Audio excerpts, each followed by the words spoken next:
आज मी पहिल्यांदाच ना माझ्या मनाने न बघता ही रेसिपी ट्राय केलं होतं आणि ते पण असं होईल असं मला वाटलंच नव्हतं। एक तर सकाळी ना कामाची गडबड असते, त्यात हे कामात काम वाढून बसले की मग तर काय विचारूच नका। एक तर मला पण आज स्वयंपाक करायला वेळ झाला होता आणि ह्यांना पण वेळ झाला होता। म्हटलं चला आता पटकन पोहेच बनवते तर तेच बनवूयात।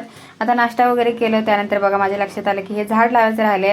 ह्याच्यासोबतचं दुसरं झाड होतं ना, तर ते मी आणल्या दिवशीच लावले, ते तर तुम्ही बघितलंच असेल। आणि माझं राहिले की मागच राहून जाते, त्यामुळे त्या वेळेला ते काम केलेलंच बरं असते।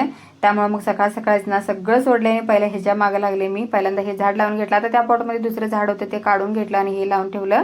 आणि हे मनी प्लांटला मला बऱ्याच दिवसापासून काढू का नको विचार चाललेला, कारण हे मोठा पण होता पण ते ना फक्त कांडीच होतं, त्याला पाला वगैरे काहीच नव्हतं। म्हटलं चला मला काय बरोबर दिसत नव्हतं, त्यामुळे ते काढलं आणि परत कट करून आता पाण्यामध्ये ठेवले, जेणेकरून ना परत ते लावता येते। आता हे सगळं काम करून मला तर इतकं भूक लागलेली, म्हटलं चला पहिला पेट पूजा आणि मग काम तुझ्या मनात ना जेवण करून घेतलं। परवा दिवशीच नागपंचमी आहे ना, त्यामुळे दारावरती नागोबा आले होते, तेच घेतले। आज स्वयंपाकात काय करावं विचार करत होते, तेवढ्यात माझ्या लक्षात आले दुपारी ना मी मिरची काढून आणले होते आमच्या झाडाचे आणि भरपूर निघले होते। मिरची बघितले ना मला धपाटेच आठवते, कारण मला आवडते, पण म्हटलं परवाच केलते तर नको, आता वेगळं काहीतरी करूयात म्हणून ना मसाले पुरी करायचं ठरवलं मी। कोथमीर मिरची लसणाचं पेस्ट करून ठेवलं आणि इकडे ना मी पीठ दळून ठेवले होते। म्हटलं चला ते डब्यामध्ये काढून घेते, कारण मला आता लागणार होतं। त्यानंतर कणिक मळून 10-15 मिनिटं ठेवलं होतं पीठ भिजण्यासाठी। त्यानंतर बघा अशी छोटी छोटी गोळा करून ना पुऱ्या लाटून घेतल्या। ह्या अगोदर मी कधी अशा पुऱ्या केल्या नव्हत्या, पहिल्यांदाच ट्राय केलं होतं। मला वाटलं होतं आता कसं होते काय माहिती, पण छान झालं होतं। चला मग भेटत नेक्स्ट व्हिडिओ।